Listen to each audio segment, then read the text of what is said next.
보건공동교육과정 13, 14차 시 건강한 의사소통과 공동체 건강 의사결정 수업을 시작합니다. 오늘은 의사소통과 의사결정 과정에 대해 공부해 볼 건데요. 목차를 먼저 살펴볼게요. 목차는 첫째, 의사소통, 둘째, 효과적인 의사소통 기술, 셋째, 공동체 건강 의사결정, 넷째, 합리적인 공동체 의사결정 과정으로 구성되어 있어요. 먼저 첫 번째 의사소통에 대해서 알아봅시다. 의사소통이란 언어적, 비언어적인 방법으로 정보를 전달하거나 생각, 감정 등의 메시지를 서로 교환하는 과정으로 이 소통을 통해서 서로 이해하고 공감하면서 긍정적인 대인 관계를 형성할 수 있어요. 여러분이 평소에 친구들과 대화, 즉 말로 이야기하는 것이 언어적인 의사소통에 해당하고 눈빛으로, 손짓으로 또 자신의 생각이나 감정을 표현하는 것이 비언어적인 의사소통에 해당한답니다. 표정 같은 경우에도 비언어적인 의사소통에 해당해요. 보건 수업에서 의사소통을 왜 배우는지 궁금한 학생들도 있을 건데요. 건강에 대한 어떤 결정을 하기 위해서는 정확한 의사 전달과 표현, 그리고 이를 통한 결정이 아주 중요하기 때문이랍니다. 의사소통의 정의에 대해서 알아보았으니까 두 번째 주제로 효과적인 의사소통 기술에 대해서 알아볼게요. 기술의 첫 번째는 갈등 관리예요. 이것은 갈등이 일어나는 원인과 성격, 정도 등을 분석해서 해로운 갈등은 해소하거나 완화하고 도움이 되는 갈등은 장려하는 것을 말해요.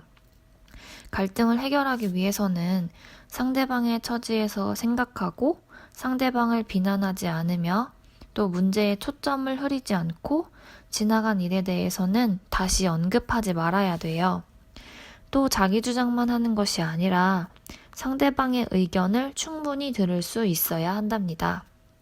이 태도들이 그냥 보기에는 정말 사소하고 당연하다고 생각되는 것들이지만 이 작은 하나하나의 태도만으로도 갈등 상황을 적절하게 해결할 수 있어요. 두 번째 기술은 협상이에요.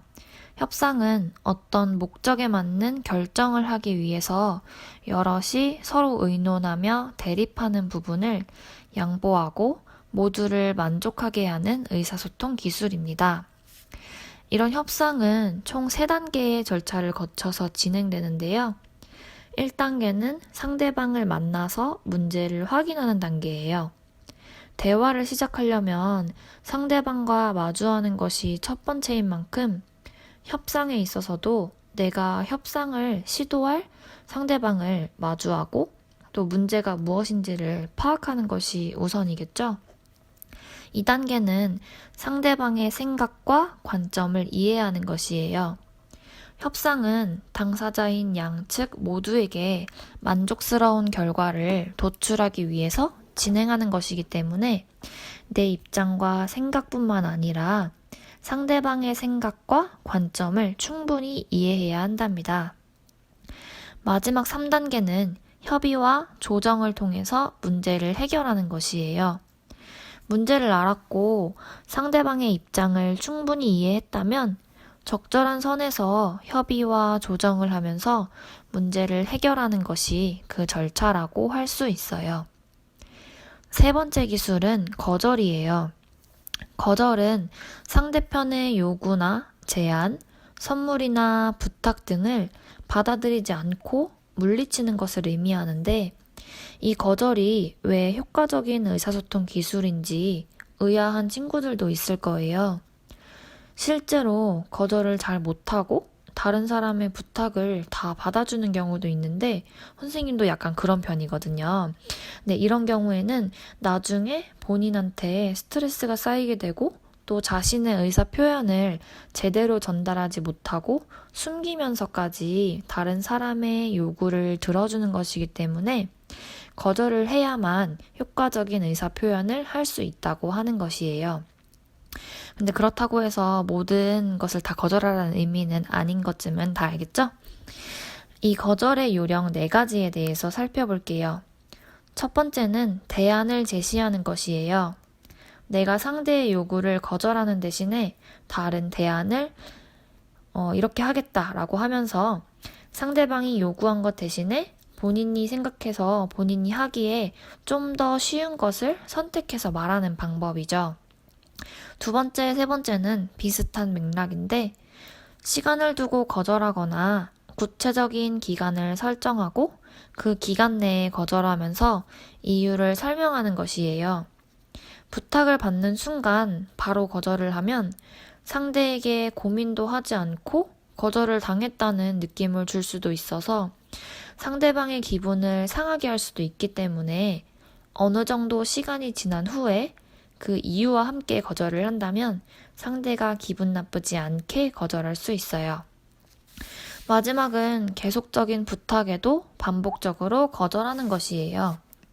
내가 싫다는 표현을 명확히 하면 상대도 이 사람이 정말 하기 싫어하는구나 하고 그 의도를 파악할 수 있는 반면에 처음에는 거절하는 것 같았다가 나중에 다시 받아들이는 경우에는 그냥 한번 튕겨본 정도라는 느낌을 주니까 정확한 의사 전달이 안 되겠죠?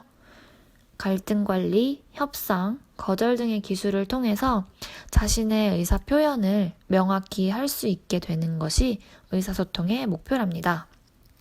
세 번째 주제는 공동체 건강 의사결정이에요. 공동체 의사결정 과정이란 무엇인가 하면 여러 사람이 살아가는 공동체에서 서로의 입장이나 생각이 달라서 갈등이 발생하는 경우 그 갈등을 해결하기 위해 의견을 나누는 과정을 말해요. 어떠한 일을 진행할 때 혼자 결정하기 힘들고 여럿이 같이 결정을 해야 하는 경우에는 서로가 가진 의견이 전부 다르기 때문에 그 사이에서 갈등이 생기기 마련인데 이런 경우에 서로의 의견을 나누면서 중간을 맞춰가는 것이 공동체 의사결정 과정이라고 생각하면 돼요.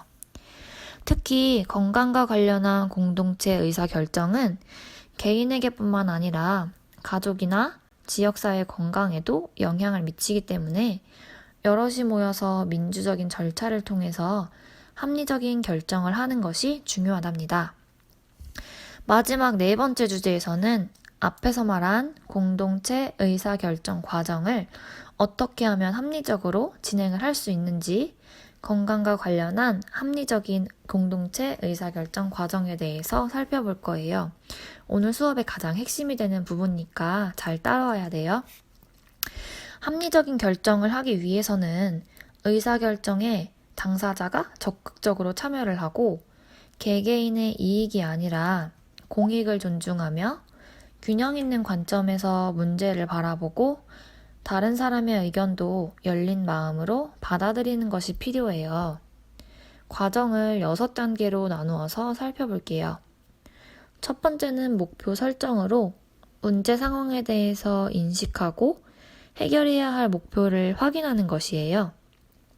두 번째는 대안 탐색으로 각종 정보를 수집하고 분석하면서 가능한 한 많은 대안을 탐색하는 것이에요.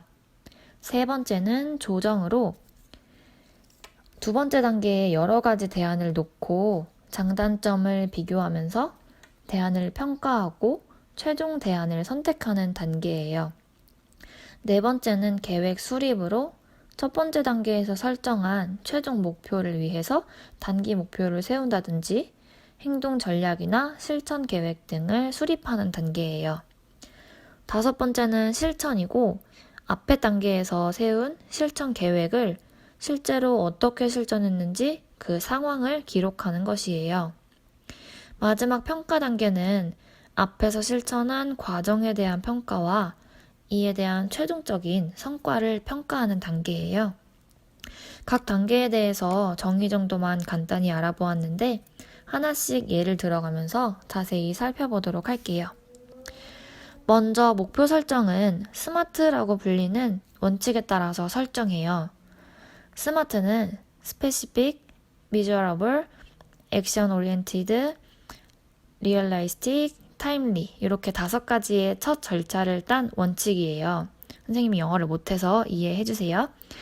목표를 정할 때 구체적이고 측정 가능하고 또 행동 위주로 작성이 되어야 되고 현실적이어야 되고 목표를 달성하기 위한 적절한 시기를 설정해야 한다는 것이에요. 앞에서 배웠던 내용으로 예를 드는 게 이해가 빠를 것 같아서 흡연을 예로 들어볼게요. 흡연으로 인한 폐암 발생률이 증가했다라는 문제 상황을 인식했을 때 목표를 정해본다면 12개월 안에 충주 지역의 흡연율이 전년 대비 5% 감소한다. 아니면 폐암 발생률이 3% 감소한다. 이런 식으로 작성을 하면 되겠죠? 오늘 활동지에 여러분은 다른 주제로 의사결정 과정의 6단계를 활용해서 답을 작성해 보아야 하니까 두 눈 크게 뜨고 조금만 더 집중해 보세요.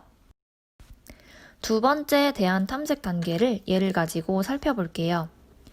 아까 목표로 설정한 흡연율을 낮추기 위한 대안으로는 선생님이 작성해 놓은 이런 대안들이 있을 수 있어요. 금연구역을 지정한다든지, 흡연 부스를 설치한다든지, 담배 광고를 줄인다든지, 이런 거. 앞에 대안 중에서 어떤 대안을 선택하면 좋을지는 세 번째 조정 과정을 거쳐서 선택할 수 있어요. 그 대안들의 실현 가능성, 기대 효과, 시간과 경제적인 효율성 등을 따져볼 때 가장 우위에 있는 것이 최종 대안으로 선택받을 수 있겠죠? 화면에 보이는 것은 선생님이 임의로 작성을 해본 것이에요. 5가지 대안 중에서 모든 조건을 가장 많이 만족시키는 대안이 최종적인 대안이 될 거고, 선생님은 개인적인 의견으로 5가지 대안 중에서 1번 금연구역을 지정한다와 3번 담뱃값을 인상한다를 최종 대안으로 선택했어요. 조정 과정을 거쳐서 네 번째 계획 수립 단계에서는 앞에서 선택한 대안을 가지고 행동할 전략을 세우고 이를 실천할 계획을 세워야 돼요. 선생님은 금연구역 지정과 담뱃값 인상이라는 2가지를 선택했고 이런 전략은 둘 다 행정적인 규제를 통해서 할 수 있는 것이기 때문에 행동 전략에 그렇게 적었어요. 선생님은 실천 계획으로는 앞에서 선택한 대안을 구체적으로 어떻게 실천할 것인지에 대해서 쓰는 것인데 학교, 공공장소 등을 금연구역으로 지정하고 담뱃값을 한 갑당 2,000원씩 인상한다라는 실천 계획을 세운 것이죠. 이렇게 세워진 계획을 가지고 5번째 실천 단계에서는 계획이 어떤 식으로 실천이 되고 있는지를 작성하는 것이에요.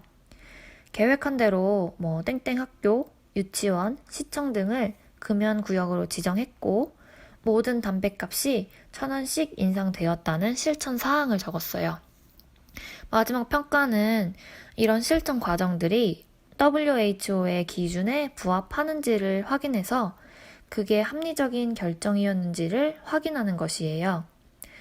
목표를 달성했는지에 대한 실효성, 그리고 타당한 목표였는가에 대한 타당성, 가장 효과적인 수단이었는가에 대한 적절성, 비용은 경제적이었나 하는 효용성 등을 바탕으로 내 의사결정이 합리적이었는지를 판단하면 건강 의사결정이 끝난답니다.